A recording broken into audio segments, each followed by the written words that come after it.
FIR అంటే ఏంటి? సాధారణంగా చాలా మంది మనుషులకి ఎఫ్ఐఆర్ అంటే ఏంటో తెలియదు. ఎఫ్ఐఆర్ అంటే ఫస్ట్ ఇన్ఫర్మేషన్ రిపోర్ట్. దాని తెలుగులో ప్రాథమిక సమాచార నివేదిక అంటారు. అలాగే మొదటి సమాచార నివేదిక, ప్రథమ సమాచార నివేదిక, ప్రాథమిక సమాచార నివేదిక అలా కూడా అంటారు. సాధారణంగా ఎఫ్ఐఆర్ ని ఎవరు రిజిస్టర్ చేస్తారంటే నేరానికి బాధింపబడ్డ బాధితుడు ఈ ఎఫ్ఐఆర్ ని ఫైల్ చేయడం జరుగుతూ ఉంటుంది. ఇలా ఒక గుర్తింపదగిన నేరంని నేర పరిశోధన కొరకు పోలీస్ అధికారి రాసుకునే నివేదికే ఈ ఎఫ్ఐఆర్. నేరానికి సంబంధించి పోలీసులకు ఎలాంటి ఇన్ఫర్మేషన్ ఇవ్వాల్సి వస్తుందంటే ఆ నేరానికి సంబంధించి రాతపూర్వకంగా ఒక పేపర్ మీద ఇస్తే లేదా నోటి మాట ద్వారా కూడా పోలీసు వాళ్ళకి చెప్పవచ్చు. ఇలా చెప్పిన విషయాన్ని పోలీసు వారు రాతపూర్వకంగా పేపర్ ద్వారా కలిగి ఉన్నప్పుడే ఈ ఎఫ్ఐఆర్ చెల్లుబాటు అవుతుంది. ఈ ఎఫ్ఐఆర్ ని టెలిఫోన్ ద్వారా కూడా నేర సమాచారం ఇచ్చి ఎఫ్ఐఆర్ రిజిస్టర్ చేయించవచ్చు. అసలు ఈ ఎఫ్ఐఆర్ కు ఉన్న ప్రాముఖ్యత ఏంటి? ఈ ఎఫ్ఐఆర్ కి చాలా ఇంపార్టెన్స్ కలిగి ఉంటుంది. ఎందుకంటే ప్రభుత్వం ఇచ్చిన ఒక దరఖాస్తు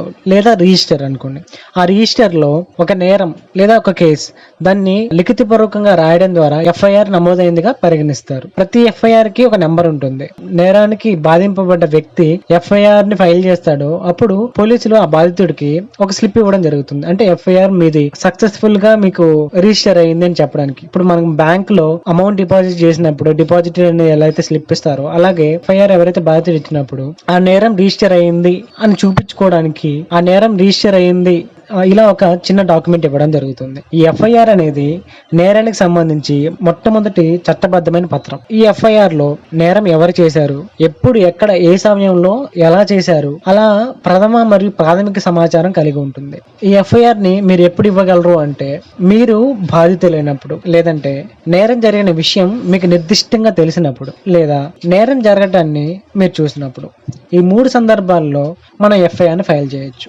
ఎఫ్ఐఆర్ నమోదు అయ్యాక పోలీసులు ఆ బాధితుడి చేత ఏదైతే లిఖితపూర్వకంగా రాశారో దాన్ని చదివిపిస్తారు. అతను చదివాక అతనితో సంతకం తీసుకుంటారు.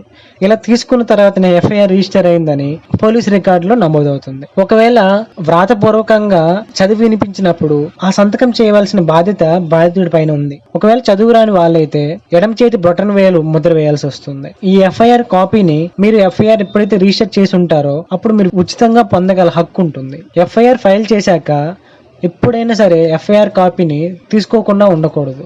దాన్ని ఎట్టి పరిస్థితుల్లో కూడా మర్చిపోకూడదు. అది బాధితుడికి ప్రాథమిక హక్కు. ఎఫ్ఐఆర్ లో సాధారణంగా ఏమేమి ఉండాలంటే మీ పేరు, మీ అడ్రస్, మీరు తెలియజేయ నేరము, జరిగిన సమయం, తేదీ మరియు ప్రాంతం పేరు, నేరం జరిగిన విధానానికి సంబంధించిన నిజమైన మరియు నిర్దిష్టమైన అంశాలు. తెలిసిన వ్యక్తులే నేరం చేస్తే వారి పేరు, ఆనవాళ్లు మరియు అడ్రస్, నేరం జరిగినప్పుడు చూసిన వ్యక్తుల పేర్లు. ఎఫ్ఐఆర్ లో ఏం చేయకూడదు, ఎట్టి పరిస్థితుల్లో కూడా తప్పుడు సమాచారం కానీ తప్పుడు ఫిర్యాదు కానీ ఇవ్వకూడదు. న్యాయ వ్యవస్థని వక్రీకరించేలా వాస్తవాలను తప్పుదారి పట్టిస్తే న్యాయపరంగా శిక్ష తప్పదు. ఒక నిర్దిష్టత లేని సమాచారాన్ని ఎప్పుడు ఎఫ్ఐఆర్ లో నమోదు చేయకూడదు. ఎఫ్ఐఆర్ తీసుకోకపోతే ఏం చేయాలి? ఒకవేళ స్టేషన్ లో ఎఫ్ఐఆర్ తీసుకోకపోతే జిల్లా పోలీస్ సూపరింటెండెంట్ గారికి కానీ ఆపై అధికారులకు కానీ కలిసి నేర రిజిస్ట్రేషన్ నిరాకరణ విషయాన్ని వారి దృష్టికి తీసుకెళ్లాలి. లేదంటే రాతపూర్వకంగా నేరానికి సంబంధించిన విషయాన్ని తెలియజేస్తూ పోస్టు రూపంలో పోలీస్ సూపరింటెండెంట్ కి పంపాలి. ఆ జిల్లా పోలీస్ అధికారి తనంతట తాను గాని లేదా ఇతర పోలీస్ అధికారి చేత గాని నేర విచారణ జరిపించి ఆ ఫలితాన్ని మీకు తెలియజేయాల్సిన బాధ్యత అతనికి ఉంటుంది. సాధారణంగా నేరాలు 2 రకాలు: గుర్తింపు తగినవి, గుర్తింపు లేనివి. గుర్తింపు తగినవి ఏంటంటే చాలా పెద్ద నేరం కలిగిన విషయాలు గుర్తింపు తగినవిగా ఉంటాయి. చిన్న చిన్న విషయాలు గుర్తింపు తగిన లేనిగా ఉంటాయి. వీటిని ఇంగ్లీష్ లో కాగ్నిజబుల్, నాన్ కాగ్నిజబుల్ అఫెన్సెస్ అంటారు.